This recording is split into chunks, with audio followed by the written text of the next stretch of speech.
So today, welcome to the world of WiiU. The WiiU was a commercial failure. I mean, it failed to sell even 15% of the Wii's record-breaking 101 million units. And its supposed main gimmick with the gamepad was, in my opinion, not at all utilized how it really should have been. That is, however, with the exception of one title, which encapsulates everything that this console should have been, and is arguably one of Nintendo's funnest games. I'm tNtNitro, and welcome to NintendoLand.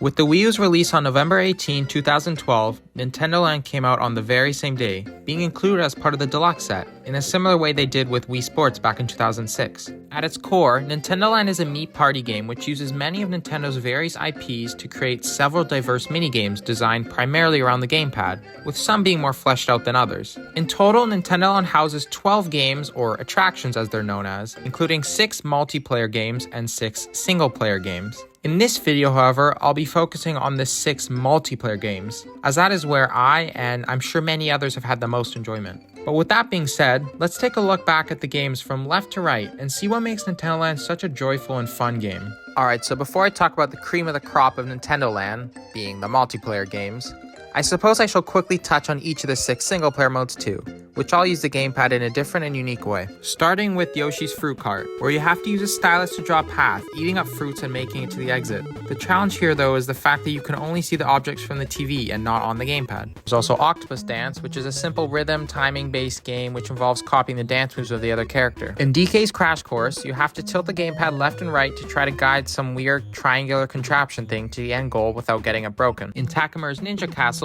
you have to hold the gamepad sideways and swipe throwing stars towards the screen. Captain Falcon's Twister Race is a short little time attack racing game. Finally, we have Balloon Trip Breeze, which involves using the stylus to create breezes to keep your Mii afloat while trying to collect balloons and avoid obstacles. If you're a fan of any of these games, I very much respect that, as some of them do have their merit.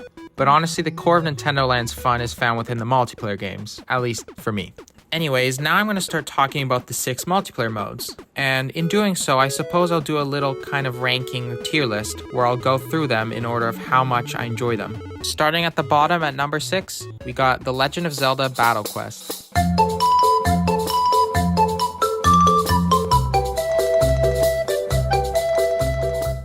Battle Quest has 2 modes, with the multiplayer mode being Battle Quest.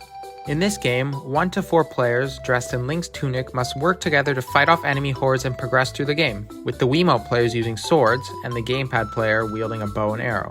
The game starts out relatively easy as you traverse the grasslands and breeze past simple enemies, but the game can become genuinely challenging as you progress closer to the 9th and final level. This game is all about teamwork, as all players share a single HP bar of 5. If your team takes 5 hits total, you lose and have to start the level over. Throughout your journey, you'll hear many familiar tunes, all being remixed to match the whimsical and upbeat theme of the game, like this one in particular. Although this game isn't my favorite of the 6, honestly, with all these games, they're all really good and worth a try. I'm just listing this one as last because this is the only one without a PvP mode, and I enjoy those the most, but this game is still worth a shot for sure. Anyways, moving on to number 5, Pikmin Adventure.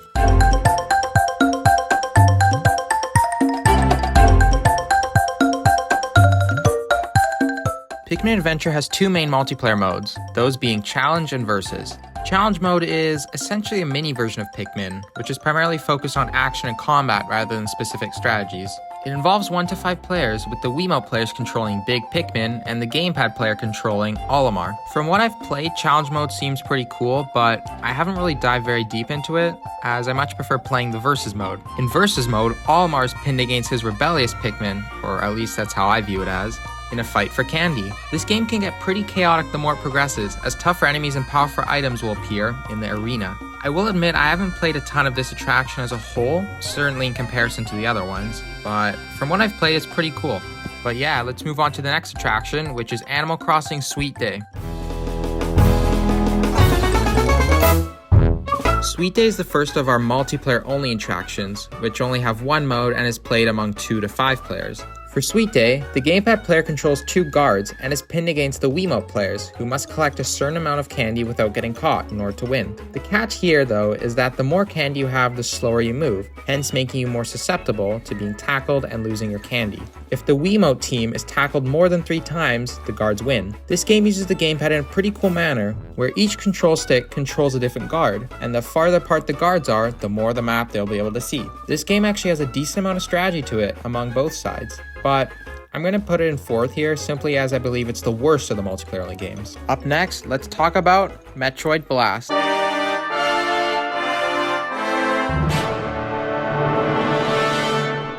Metroid Blast consists of 3 modes, including Assault Mode, Ground Combat, and Surface to Air. Assault Mode is, like with Battle Quest and Pikmin Adventure, the co-op mode for this attraction.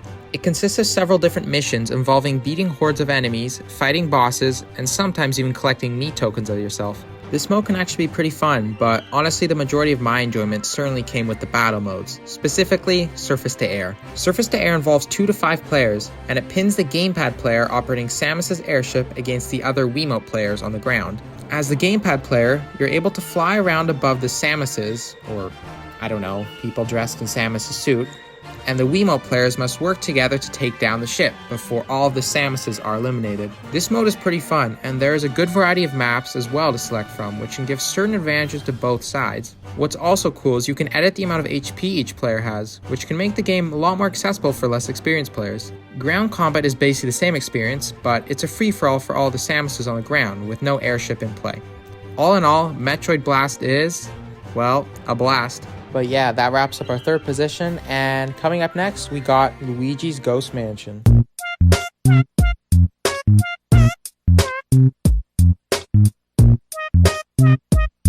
In 2nd place, we got Luigi's Ghost Mansion. Not to be confused with Luigi's Mansion. Not sure why they chose this name, but that's besides the point. Luigi's Ghost Mansion is a multiplayer-only mode, which pins one ghost, the gamepad user, up against the 4 ghost hunters wearing Mario, Luigi, Wario, and Waluigi suits, using their flashlights. Yup, that's right, Waluigi is kind of playable. Anyway, in order for the ghost to win, he must successfully sneak up on each player a certain amount of times, depending on how many players there are, and for the Wiimote players to win, they must drain the ghost's health from 100 to 0 by shining their light on the ghost before losing all of their lives. As a Wiimote player, you'll be able to sense how close the ghost is to you based on how much the Wiimote vibrates, all the way from no vibration at all, meaning he is very far, to intense shaking, he's right next to you. There's also another mechanic in this game, which are the lightning flashes.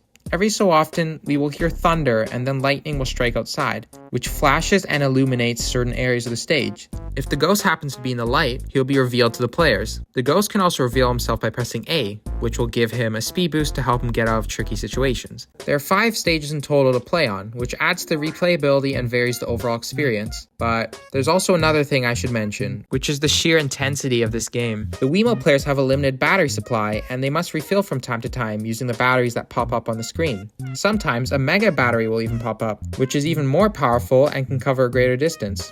As a player, you always must be on guard, but you also have to conserve your battery, not only to be able to vanquish the ghost, but also if you want to revive your teammates. This game is super fun, but I believe it falls just short of being the absolute greatest game in NintendoLand. Can you guess what it is? It is Mario Chase. This choice may potentially come as a surprise to some, but it is personally the game which I have had the most enjoyment with, and have played it by far the most. The premise for Mario Chase is simple. In fact, it is quite literally in the name, just flip the words around. Chase Mario. The attraction pins the gamepad player, Mario, up against 1 to 4 Wiimote players, or Toads, with Mario's goal being to run around and survive without getting caught for 2 minutes 30 seconds from the Toads. If he fails to do this, however, the Toads will win. This game, like with the other multiplayer modes, requires teamwork from the Wiimote players. Each of the 3 maps in Mario Chase are divided into 4 colors and symbols, with the idea being if you see Mario running into a zone, you can shout it out to your teammates and try to cooperate and catch Mario. I should mention that, as the Mario player, you are able to see the entire map from a top-down perspective on the gamepad, as well as being able to see the location of each Toad on the map. So without teamwork on the Toad's end, this game would be incredibly easy for Mario to win. After 30 seconds into the game, a superstar will appear in the middle of the map, and if Mario grabs it, well, Just like in the games, he becomes invincible for a certain amount of time, along with having increased speed. Man, is it so incredibly fun to get the superstar, as you not only are invincible, but you also push any Toad player you touch, which can lead to some hilarious moments. Like for example on Slide Hill, where you can push the Toads down slides all the way to the ends of the map, or on Mud Run, where you can speed away and leave all the Toads trudging through the mud. I think the fact that the premise for this game is so simple allows for pretty much anyone to be able to play it. Okay, let's be real here, I think even non-gamers could play and enjoy any attraction on NintendoLand. It's not Dark Souls or anything, but something about Mario Chase just feels like the perfect game for everybody. There are no hidden characters, there's no flying, there are no swords, no blasters, just a mustache plumber running away from little mushroom dudes. I can say from experience that every non-gamer that I've gotten to play NintendoLand has understood and enjoyed this game. Heck, even my grandmother has played this game. But of course, this game is fun for gamers too. Growing up, it has always been the go-to for birthday parties and get-togethers. Right up there with Smash Bros and Mario Party. Even outside these 6 main modes, NintendoLand has a bunch more stuff to offer. The game uses a coin system, which can be used to play a Plinko game at the top of the tower and unlock different items to display in your theme park. I personally find myself stuck on 500 coins most of the time as I'm too busy playing the attractions, but it's definitely a nice little touch which adds a lot of value to the game. I guess there were also Miiverse features before, but we all know how that went down.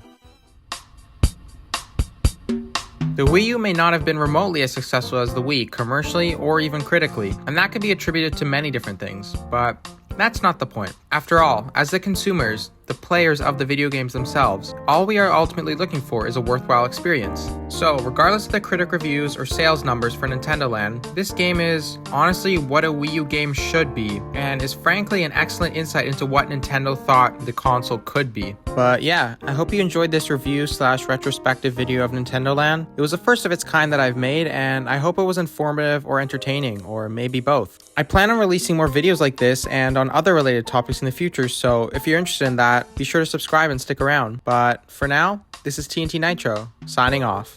Ciao.